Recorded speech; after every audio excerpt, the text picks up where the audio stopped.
Just as a disclaimer, we want you to know that some of the movies that we will be reviewing were shot in a different time and era where people of race and sex were not treated equally. We understand this and hope you do too. The movies or anything that happened on the sets are not the views of this podcast or what this show is intended to be all about. Exactly. And we want to give due diligence in presenting the movie and not the views of the cast or directors or anyone involved. But we also feel it's necessary to let the audience know some of the background information to get a feel for what was happening at the time of shooting the film. Again, we hope you understand that we do not agree with everything that went on, and we just want to give out the information. And with that being said, hope you enjoy the show.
Be indulgent of Dr. Verdigast's weakness. He is the unfortunate victim of one of the commoner phobias, but in an extreme form. He has an intense and all-consuming horror of cats.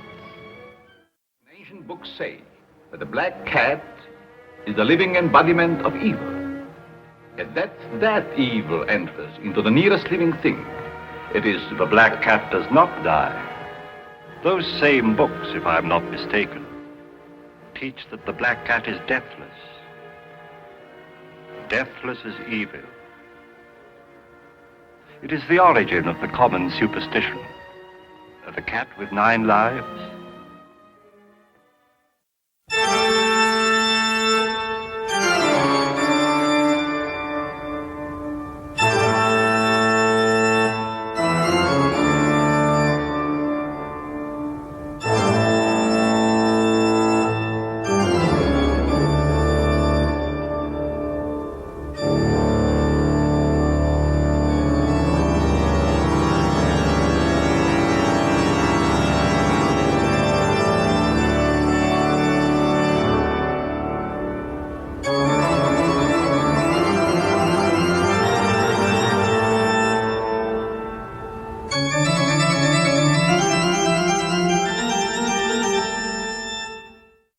Alright guys, welcome back to the Tragedy of Cinema, the Universal Monsters series.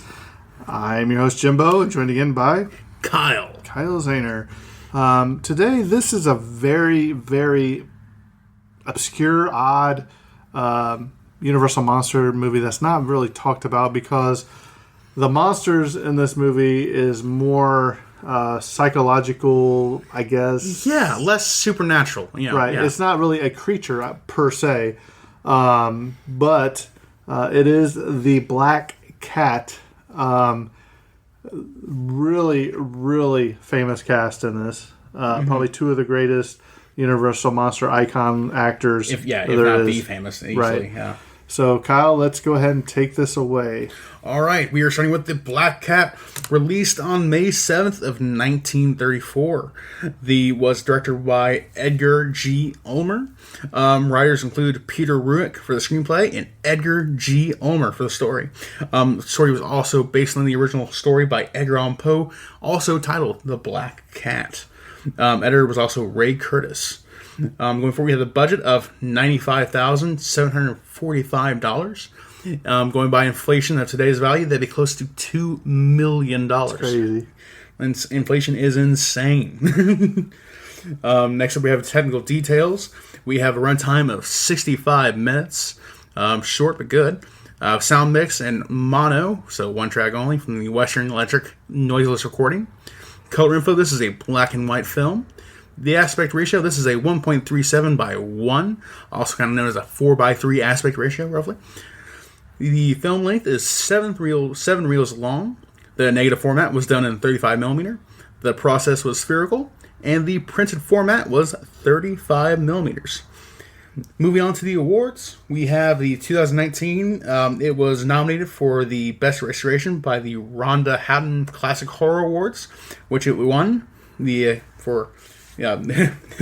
it won. And next up, from 2006, the Academy of Science Fiction, Fantasy, and Horror Films in the US of A. It was nominated for the Best DVD Collection, and it won that award. Next up, we move on to that was the awards. Kind of missed that. Swing and a miss, Kyle. Try again next time. Moving on to the cast, we have Boris Karloff playing Hjalmar Pulzig. I'm sure I pronounced that right. You'll know him best as the monster in the original Frankenstein films. He is, the Frankenstein's monster. Frankenstein. He also appeared in the 1932 Mummy and the 1940 film Black Friday. Next up, we have Bela Lugosi playing Dr. Vicious Werngeist. Sure, pronounced it right well. As again, he of course best known for playing Dracula. He is the first and foremost. He is Dracula in every single form of the word. One second. Oh, hang on. Kyle's got to sneeze. I gotta look into the sky and prevent a sneeze. I said Dracula's name and I must sneeze. Don't look at the sun, Kyle. Don't look at the sun. Run! Okay, so next up we have David Manners playing Peter Allison. You'll recognize him. He was also in the 1931 film Dracula and the 1932 film The Merrick Woman. 1931 film The Merrick Woman and the 1932 film The Death. Next up we have Julia Bishop playing Joan Allison. You'll recognize her from films as the 1943 Northern Pursuit and this film. And that is the very short, that's the top 4 cast. Everyone else is kind of like not as nearly as influential of these 4 actors. Right. So, Kyle, you said this was based on a short story by Edgar Allan Poe. Yes. Loosely based. Very loosely. I can give you a brief synopsis of the book for which this Edgar Allan Poe wrote. Basically, originally written by Edgar Allan Poe, of course. First published in August 19th, 1843. So, 90 years later, we got a film adaptation of that book. Guess you got no royalties for that one. Basically, it tells the story of a narrator who becomes infatuated with a cat, but then later that infatuation turns to violence as he gets scratched by it once, so he hates the cat, and he hangs that cat from a tree, and his house burns down, and it leads this scarring of the house of the cat hanging from the tree inside the wall of the burned down house. Crazy. And then he gets another black cat that has a white spot, who he also begins to hate immediately. But before he can kill it, his wife stops him, and in his anger, he kills his wife instead. And he hides his wife's body inside the wall of the burned down house again. And as he encloses her in the wall, he doesn't realize the cat, the second cat he found, also gets in there. And so when the cops come to try and discover what happened, they hear the cats inside the wall meowing and like that, and that discovers that. Then they discover the body and find out he's a murderer. That's the very loose story of the black cat, which of course is nothing like the film. Well, there's a cat in this film. There's a cat in this film, and it is a dark story, but that's about where the similarities begin and end. Yeah, this movie, I've never seen this movie, so when it started, I was like, eh. I mean, it's got 2 of the greatest actors in it, from this era. So I was like, but it started off, and I was like, where am I going? I kept thinking it was Stephen King's Cat's Eye. That's what I kept thinking. No, but I mean, this starts off, and then, boy, it went from 0 to dark real fast. Yeah, that definitely just takes a full-on heel turn. Yeah, it was like, what is going on? I mean, I was like, yeah, this is a crazy movie. Basically, the movie starts out, they're in the train station. And this young, would you call them newlyweds? Honeymooning couple. Right. Newlyweds, yes. Which is funny because they get on the train and he's like, are you hungry? And she's like, not really. Are you hungry? And he's like, no. And then they just both kind of giggle. They're like, oh, I could eat. Well, then you have the conductor come in or the train ticketer or whatever you want to call him comes in and he says, we're sorry, but we actually double booked your cabin. Do you mind sharing it with someone? And they're like, well, What if that someone was Dracula? We're only going. I forget how far we could share it till then.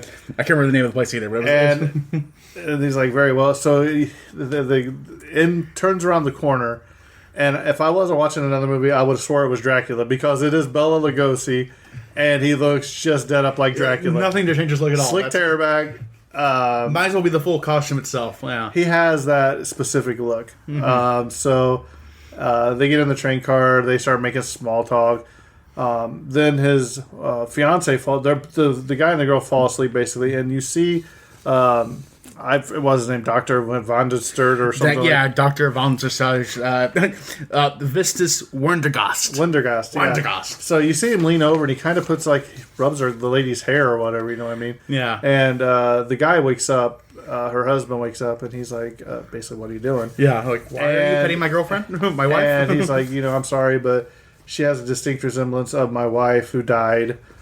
So they talk a little bit. Well, the train pulls in and they both get off because they're all getting off at the same spot. And this is really weird because the cab, I guess it's a cab they call. Well, it's his driver. Didn't he say it's his driver? Yeah. But they get in this kind of has the old, what do you call those doors that roll up? The suicide doors? No, the it's just like a shade or something rolls up and then they pull it down. It's pouring down the rain, and so they're going up to I forgot where they're going, some house or something, right? Yeah, they're supposed to be going on. They're basically going to get trapped here pretty soon. Yeah, not trapped. Trapped. Well, they're going to crash and become stranded. Basically. Right. Yeah. So Bela Lugosi, his servant, and these two people. It's okay. I got a house up the road, and she hits her head and basically suffers a major injury. The female character, Julia Bishop's Joanne Allison. Right. And I think you just saw on the movie where the cab is over and it's actually either decapitated the driver, or it's crushing his neck. Yeah. They, of course, don't go into detail on that, but he is very clearly dead.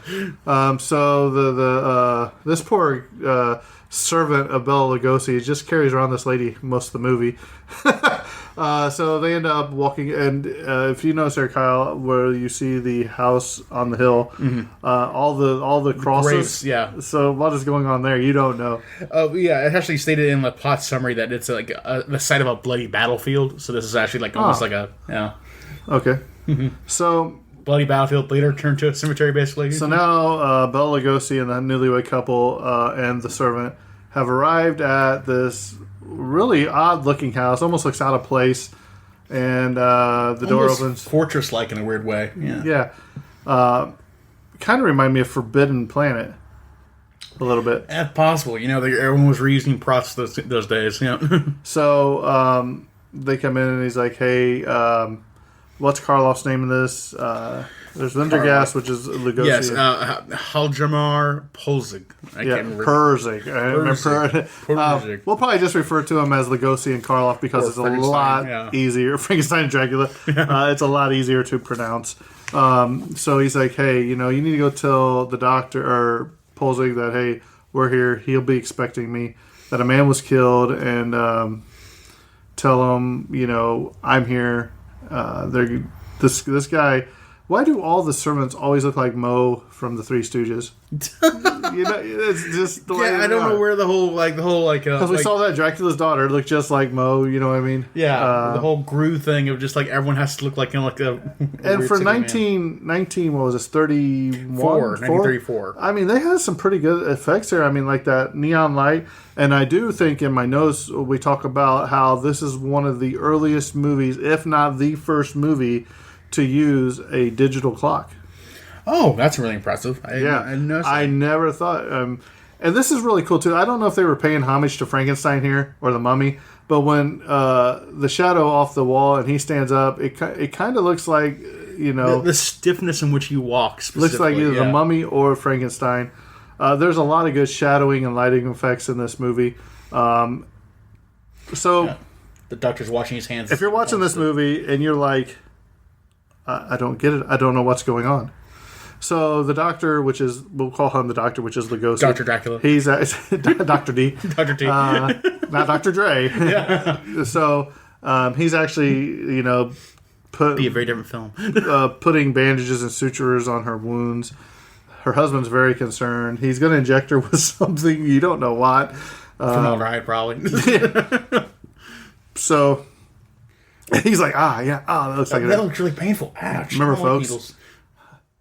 Get your vaccinations. I told her the vaccine would do her.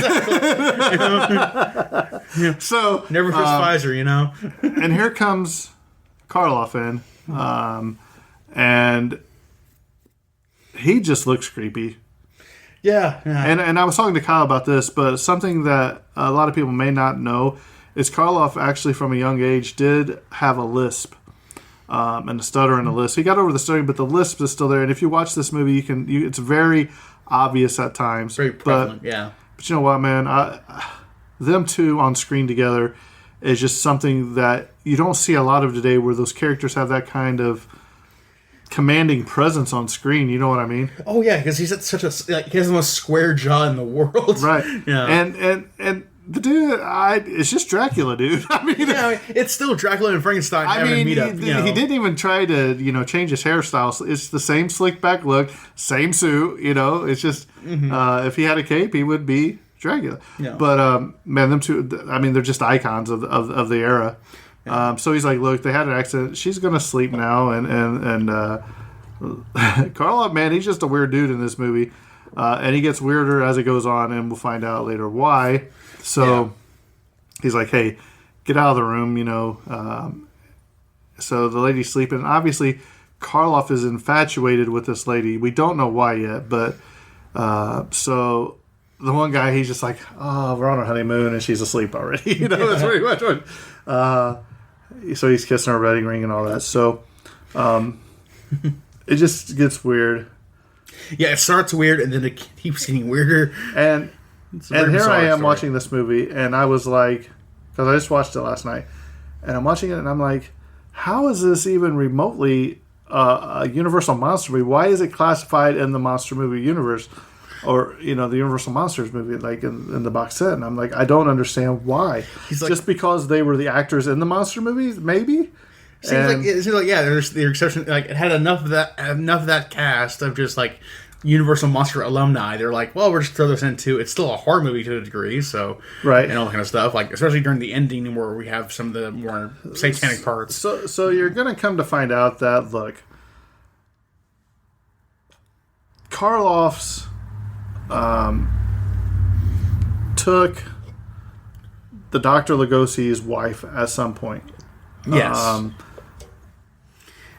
And I don't remember why she got taken from him, because I was just so struck by this.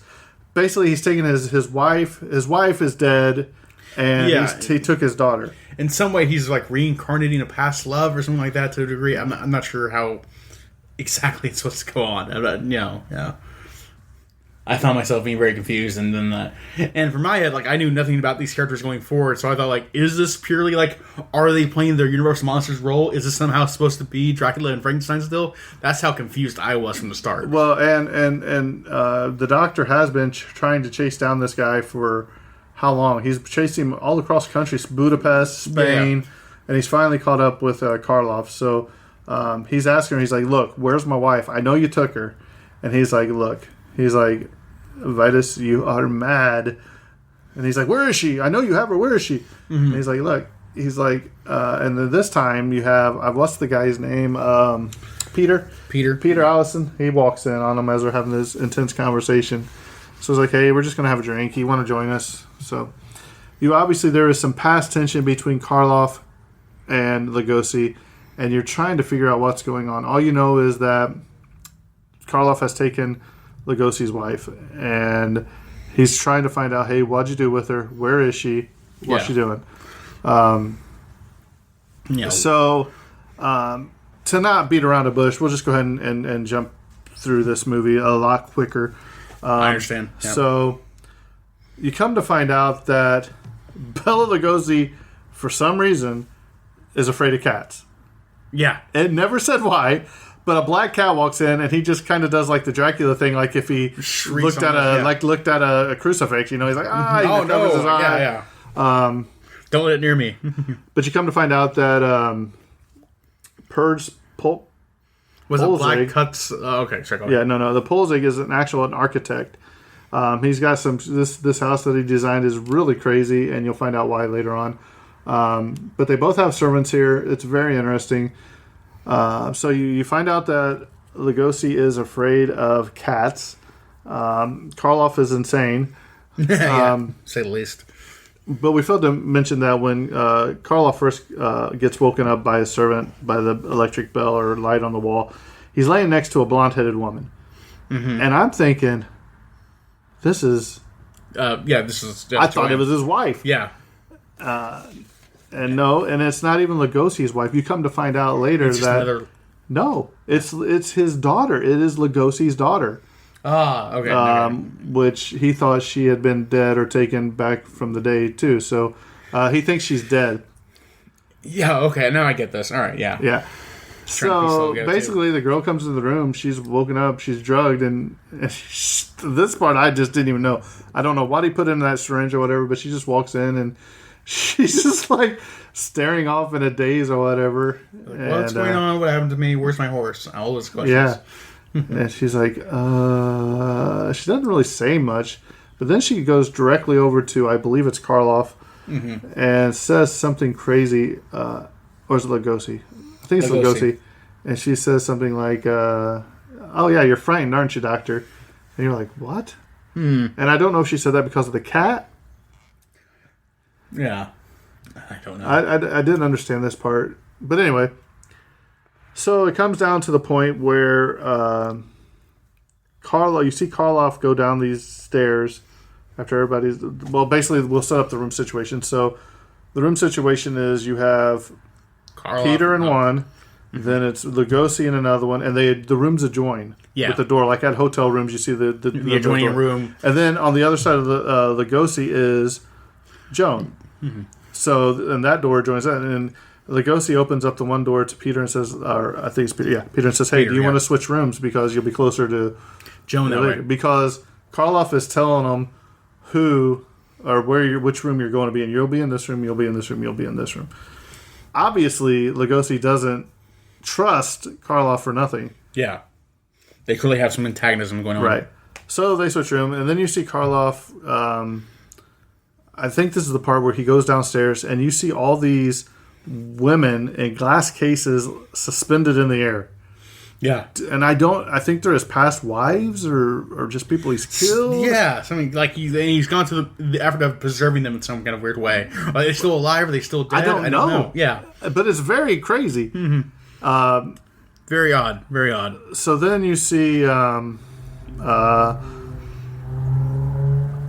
going to sleep, and Karloff comes back into the room of bust into the room of Lugosi. Well, what he thought was Lugosi, where he left him. Yeah, it's like, and he's like, "Well, we got some unfinished business." And Peter's like, what? Wakes up like, "What are you talking about?" And Lugosi comes in. Lugosi comes in like, you've been side mistaken. door. He's like, "Oh, fooled you. You're dumb, huh?"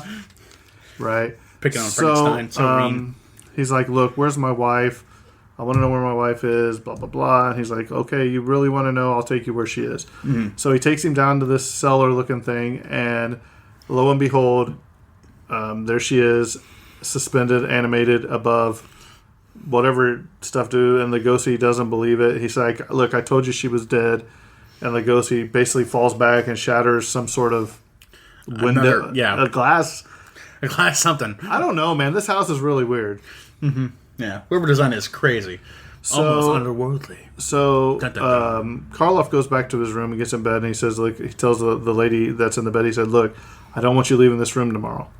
Mm-hmm. Yeah. So he's almost like he's got a hypnotism spell he cast on him. There's some degree of manipulation of some degree. Right. Yeah. So now you finally come to find out that Lugosi has planned to murder Karloff. His servant is working for Karloff, but he's ultimately working for Lugosi. And it's like a murder plot getting ready to take place. But he said, "Look, you don't kill him until I tell you to." Yeah. Can't be too early. But when Karloff lays down for bed, This is where it started getting really weird. If things weren't weird enough already, he's reading a book, a paper called The Rights of Satan or The Rights of Lucifer or something. Something degree, yeah. Yeah, so now we have brought in the satanic part of this show, and you're like, well, this is just getting out of control. I really don't know where this is going. Yeah, it's very clear. Lugosi's character is in some way practicing dark arts to some degree, some kind of like satanic rituals. Not Lugosi, Karloff. Oh, Karloff, yes, Karloff. No. Right. Lugosi's Frankenstein, Karloff's gay. Okay. No, Lugosi is Dracula. Dracula, Karloff is Frankenstein, Mummy. And I'm a golden retriever. So,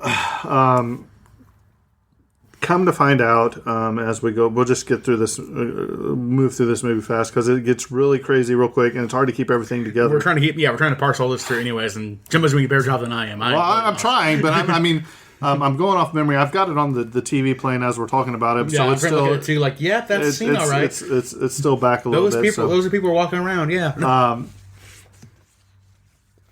So then, the newlyweds are like, "Hey, we got to get out of here. Gotta go. We're just leave your bags. We leaving. As long as we gone, we good. So as they've decided that they're going to do that, Karloff and Lugosi, Karloff says, "Hey, let's play a chess match." And they said, "Hey," Karloff says, "if I win, they stay." Yeah. He said, "If you win, they're free to go." Yeah. So they're playing with these people's lives, right? Yeah. He's playing a game of chess. Just in the meantime, they come down. The newlyweds come down the stairs. Look, we're leaving. We're going to walk down to this town, and are we free to go? They said, "Yeah." He's like, "Hey, we'll drive. We'll have my chauffeur drive you down there. It's dark. I'll have him drive you down there." So. Come to find out the driver comes over to to Karloff, and Karloff's like, gives him that shake, and the guy goes out and he comes back. He's like, "Sir, I'm sorry, but the car is malfunctioning." And Karloff's like, "Oh, well, I guess you're stuck." Shucks, guys. He's like, "Well, can I at least use your phone?" I'll call for a driver to come to me. Yeah, he's like, "Sure," or no, he said, "Can I at least call ahead and let down to the hotel and they can come get me or whatever?" So next thing you see is he goes up to the phone and. Phone's dead. Yep. So this is where they decide, hey, we're getting out of here now. We'll just walk or whatever. We'll leave all our stuff. We're just gonna walk. Get out. And they go to the door, and there stands. I think this is Lugosi's servant, and he's standing there, and he just puts like the Vulcan death grip on the guy, dude. The guy he does something to his throat, around his throat, drops him. The girl screams, faints, and then he goes, picks her up, and carries her back upstairs, and they lock her in the room. Leonard Nimoy totally ripped it off. Right. So they lock her in the room. So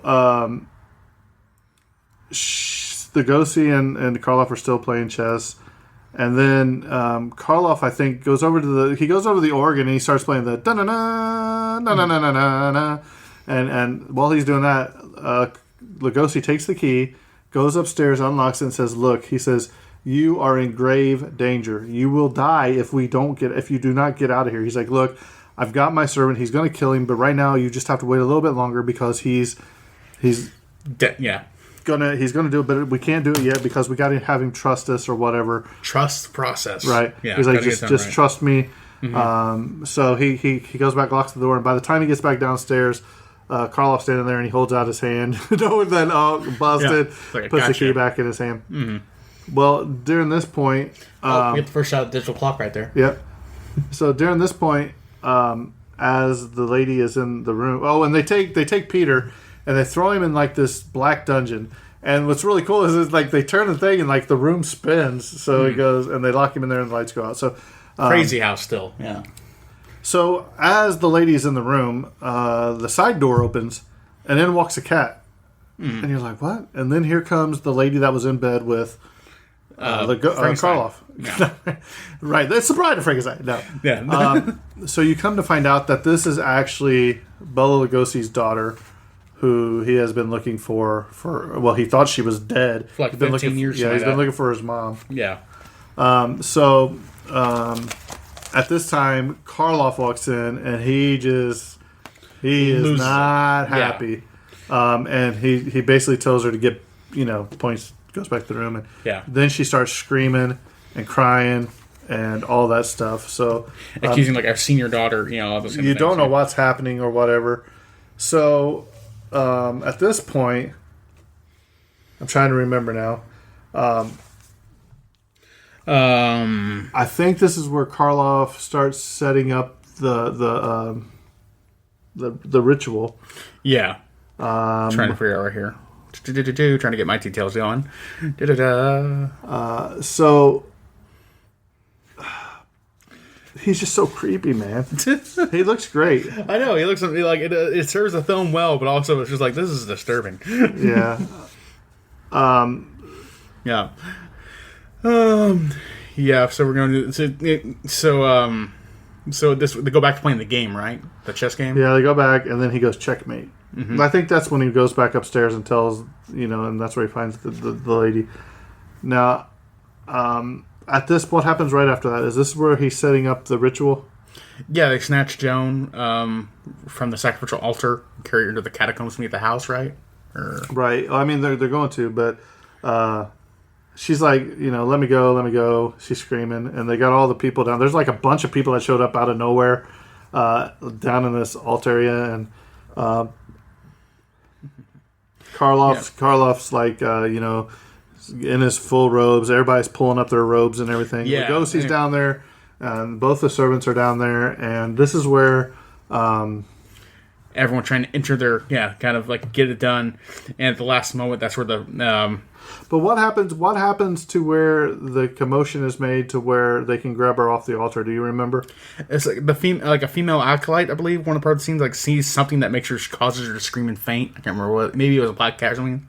And then Werdergast and his servant Thamel, whatever his name was, they snatch Joan from the altar and they carry her to the catacombs. Right. Yeah. And this is where Lugosi's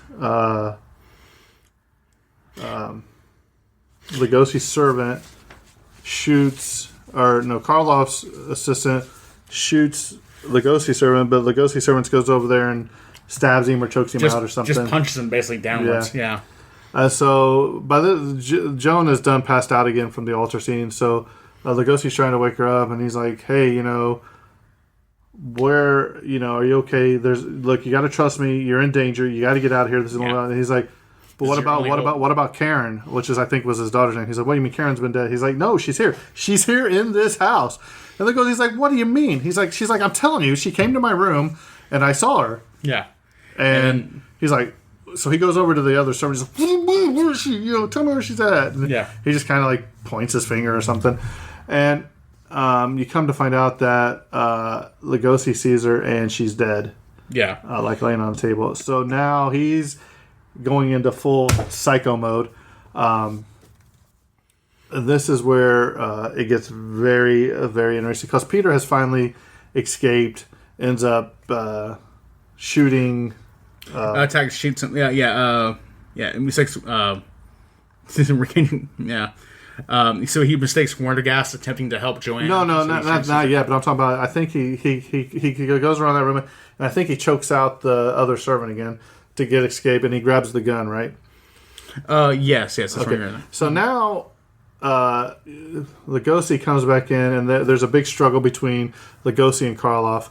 And Karloff's like, why didn't you tell me when my daughter was alive or whatever? And he's like, now I'm going to do things to you that should never be seen. You'll never see the light of day. He's like, I'm going to skin you alive. Yeah. And he chains him up, manacles him up, rips his shirt off. And Karloff's pretty cut here, man. I mean, he's pretty thick. Jacked for the time. Yeah. And so you see Lugosi go over to the table, and he's looking at all these tools, and he picks up this scalpel. And you just hear Karloff screaming, and you see the shadow, of him cutting. Yeah, the implied violence. Yeah, it's messed up. So the Joan comes back in, and she's on the ground, and Karloff's like, or Lugosi's like, look, you got to get out of here. He's trying to help her up or whatever. And Peter comes to the door, and he's like, hey, get away from her. And Lugosi kind of looks, and he shoots Karloff like in the kidney back, if you will. Yeah. And she runs over, because he's trying to help get the key out of the guy's hand. Yeah, because Joanne's trying to get it out of their hand. Yeah, and it's like when he died, he like had a death grip on it. So they open it up, and they go over there, and he's like, look, he was trying to help me. Mm-hmm. So he's like, get out of here, So what you learned earlier in the film is that there is explosives lining up the whole house, entire, setting on dynamite, basically. Mm-hmm. So as they're talking, and Karloff's up, and you could tell that he's alive, but he's been being skinned alive. Oh, yeah. And he's like, well, which one of these flips the dynamite? You don't think I know about that? And he goes, the red one, and he flips the switch. And as the newlyweds are running out of the house down the cliff, fortress, yeah, it just starts blowing up. The famous scene like in Frankenstein where stuff blows up. It is what it is. It looks kind of like a use of miniatures and some key off. Right, but for the time, it was not bad. It's effective. Right. Mm-hmm. So basically, they all died, and then you see the newlyweds on the train at the end again. And I believe the guy has an article in the paper, explaining their whole ordeal that they just went through. And somebody wrote in and said basically that, hey, this guy had a great imagination because none of this stuff would have ever happened in real life. You know what I mean? Yeah. He kind of just looks at it like, well... dismisses it all. Yeah. So that's basically the movie in a nutshell. It's hard to explain everything that's going on. Mm-hmm. One thing I loved about this is, if you notice, the entire time, I think there was a cat in the room with Lugosi's daughter. Lugosi's afraid of cats. Yeah. And there's a cat in there because when she opens the door to go see Joan, the cat runs out first. So I thought that was really cool. Effective details. Good details, yeah. So let's talk a little bit about this movie. Like Kyle stated earlier, that Ulmer, that this was based on an Edgar Allan Poe short story. Ulmer admitted that, hey, we just put that in the title to draw public interest. He's like, it has little to do with the story. Title. Yeah. So, like he said, he's like, it has very little, maybe a cat. That's about it. One of the unconventional elements of this film was actually the soundtrack. At a time in the early 1930s when movie music was usually limited to the titles and credits, Ulmer had an almost continuous background score the entire film. That's something you never saw hardly. And I believe this is another movie where they showed the main cast with pictures from their roles in the movie, which is the first time. I think the next time they did it was in The Wolfman. Yeah, this was the first time. Yeah, the first time both of them were paired together, and actually, 8 movies together they actually had. Yeah, great chemistry together. Mm-hmm. They knew had a good thing going there. But this was the first time that they were actually on screen together. But they were. They say that they were very competitive, and despite them being competitive, this marked an actual pleasant working relationship between the two. When Lugosi and Karloff, while they never became really close personal friends, they did admire each other's work and enjoyed working together, which I think is awesome. This is another one of those time and era things. When working on this film, director Edgar G. Ulmer began an affair with Shirley Castle. Jeez. Who was, what's her name? I'm looking up right now. Was it Karen? I believe it was Karen. No, it's not Karen. It was not. It was but it would eventually become his wife, known as Shirley Ulmer. At the time, however, Castle was married to Max Alexander, a producer at Universal Pictures and a nephew of powerful Universal chief Carl Laemmle. We've heard his name before in many movies. Who did not look kindly on outsiders upsetting his family. Castle left her husband for Ulmer, and the ensuing scandal resulted in Ulmer being blackballed from all of the major Hollywood studios for the rest of his career. Wow. So you talk about, you mess with my family. Just, don't mix business with pleasure. Right. Don't get honey where you make your money. Boris Karloff's character is named after Australian architect and art director Hans Poelzig. Poelzig worked on the Golem in 1920, on which director Ulmer was also a set designer. Mm-hmm. The British released the title of this movie was changed from The Black Cat to The House of Doom, because in Britain, black cats are considered a sign of good luck, not bad luck. Ah, makes sense. This was Universal's biggest hit of 1934. Yeah. No other Universal monster movies of that year, just this one. The Ill-Fated Bus Driver is a direct homage to The Doorman and The Last Laugh in 1924, which was also Ulmer worked on as a production designer. And I do believe that is the silent movie which the guy with the smile that Joker's based on. The original Last Laugh, yeah. Boris Karloff's character, Poelzig, was based in part on British Aleister Crowley, whose exploit were making news at the time. So if you know anything about Aleister Crowley, be a whole nother podcast. Yeah, definitely. Definitely you can talk for an hour and not just trash the surface on him. Right. Boris Karloff said years later how Bela Lugosi was nervous and insecure of the idea that Karloff would steal scenes from him. During the filming of The Black Cat, Karloff tried to reassure Lugosi that he didn't believe in such nonsense, and the two of them worked fairly well together. The sets of the main rooms in the Polzik house were a measly $1,500 to build. Very cheap. For Edgar Ulmer dubbed Bela Lugosi's voice, instructing his servant to wait here before accompanying Boris Karloff down to be shown his preserved dead wife. This was censored in Italy, Finland, and Australia, banned the movie outright, while others required cuts of the more gruesome sequences. Harry Cording saved the life of Lucille Lund when he got her off the slab table. After found her bleeding from the mouth. According to Lund, Edgar Ulmer was a sadist who retaliated against her when she turned him down when he asked her to be his girlfriend.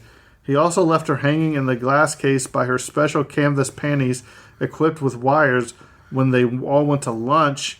She estimated she had been left there for an hour. It is unclear why no one else in the cast or crew helped her or even noticed her absent. That's like attempted murder. So then again, you see why this is some sort of sadist movie. It's all in there. Made by sadists for sadists. This was scheduled only for a 15-day shoot. It's amazing how these actors back then could do that, learn their lines, and do it so perfectly. Incredibly efficient, yeah. And budgeted at $91,125, which allotted a $7,500 salary for Karloff, a $3,000 for Lugosi, $3,125 for Manners. So Peter made more than Lugosi in this one. Oh, wow. $900 for Wells and $150 for Lund. So, and here we go. The actual Black Cat earned a Depression era $200. So this is like we saw in The Wizard of Oz, where Toto made more, I think, than Dorothy, almost close to what Dorothy made. The Black Cat actually made more than Lund made in this movie, which was, wasn't that, what's her name? Who was on? Karen. Yeah. So the cat made more than Karen. This is the first horror film to mention Satanism as a cult. This will be one of the runnest-long tropes in horror film, but here Boris Karloff is the leader of his own satanic worship cult, including among the 1001 movies you must see before you die by Steven Schneider. Like we said, Universal Studios executives were displeased when they viewed the first cut of this film, and they ordered the director to do some extra shooting to tone down the violence and the horror down. Ulmer did the exact opposite and added the now famous sequence where Boris Karloff views his dead but preserved wives before he reveals the fate of Karen to Dr. Verdigast. So, Kyle, give me your thoughts on The Black Cat. I think you can kind of tell from just overall this podcast, this is a bit of a confusing movie to parse from initial viewing, especially. This is my first time viewing it and really kind of trying to get through all the plot details. And if you're not paying attention to it very directly, which I have a problem doing because I'm a little bit ADD, so not paying attention to all of it is like, nah, trying to guess all the fine details of it. So overall, it's a difficult movie to watch, but still entertaining and enjoyable. There's definitely like, it's just the cool thing of seeing Boris Karloff and like, it's fun seeing Dracula and Frankenstein in the same room, even if they're not playing those roles every time. And overall, it's a very enjoyable movie. So overall, I recommend it. I think this film merits repeat viewing to get all the details nailed down and drawn into you. And overall, had a fun time with it. Jim, how did you feel about it? Yeah, it's wow. I mean, wow. Yeah. Like I told you last night, I said, Kyle, have you watched this movie yet? And you're like, no, I haven't watched it. I'm watching it later. And I said, okay, I'm getting ready to start it. And I texted you back and I said, Kyle, this went from zero to dark real fast. And then it got from dark to extremely. Those last 20 minutes really I said the last 20 minutes really get you. And he's like, you're probably thinking, like, what's he talking about? When you started watching this movie, you know what I mean? Because honestly, it's not very good at the beginning, if you will. It's setting up a lot of stuff for the future. But man, once Karloff hits the scene, it takes off, and it just doesn't stop from there. And then you can tell the frustration and anger that Karloff and Lugosi have for each other in this movie from something that happened in their past. So you're trying to figure out what's happening. This is a really good movie. And just to see them it shows how great of an actors they were when they can do this without being the characters that they were, famous for. Oh, yeah. And let me ask you this. How long was it that The Mummy and Frankenstein and Dracula have been out before this movie was released? Do you know? Like less than 3 years, probably. Or was this before Dracula and Frankenstein? I believe Dracula was like 1931, I believe, so it's been out for a little while.